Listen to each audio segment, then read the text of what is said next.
Beijing tries, yet again, to beef up household spending. Commentary.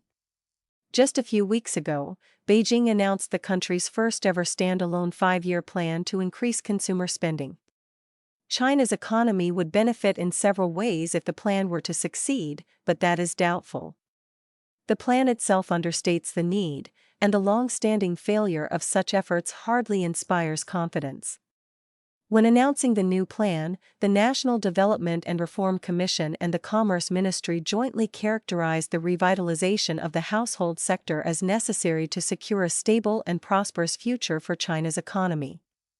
Previous plans have touched on the need to increase household spending, including the 14th Five-Year Plan covering 2021 to 2025, but none have offered a standalone document. This difference presumably speaks to a special commitment on Beijing's part and perhaps to greater urgency than was previously thought. This latest effort identifies the greatest potential in consumer services, especially caring for the elderly and childcare, as well as tourism and sports. It also mentions auto sales and property development. This last is surprising, given that the country's property crisis has entered its 5th year. What is not surprising is that this plan, like so many others produced by the Chinese Communist Party on a variety of topics, is long on rhetoric and targets but short on specific actions to achieve its goals. Nor are its goals especially ambitious. The document calls for a 10 trillion yuan expansion in household spending over the 5 years to 2030, bringing it to 60 trillion yuan. That is only a 3.66% annual rate of gain, slower than the 5% annual rate targeted for this sector by the Commerce Ministry in its previous 5-year plan. China fell short of that goal, but even if household spending rises to the new, modest goal, it will still fall short of the need to reorient the economy toward household spending.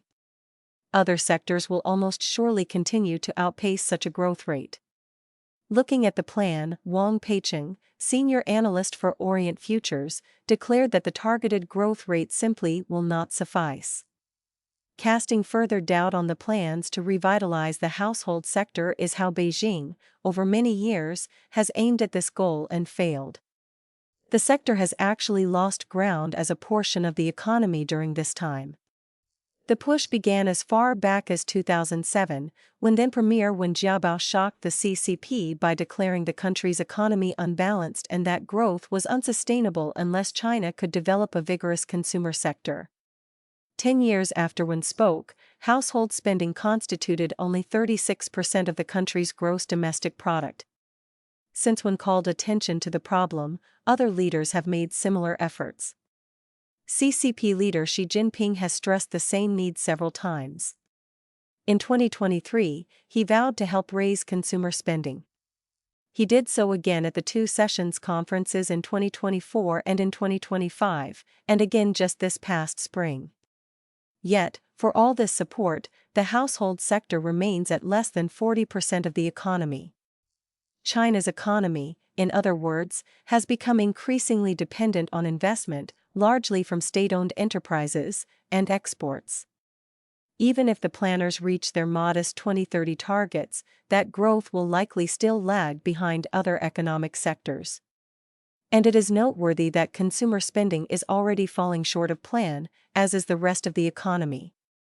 As of May this year, the most recent time for which statistics are available, retail sales in China were already 0.6% below their May 2025 levels. On this basis, as well as the plan itself, China seems condemned to rely on exports at a time when the United States, the European Union, the rest of Asia, and the so-called Global South are becoming increasingly hostile to China trade. It is the same imbalance and threat to sustainable growth that Wen alluded to almost 20 years ago, only worse.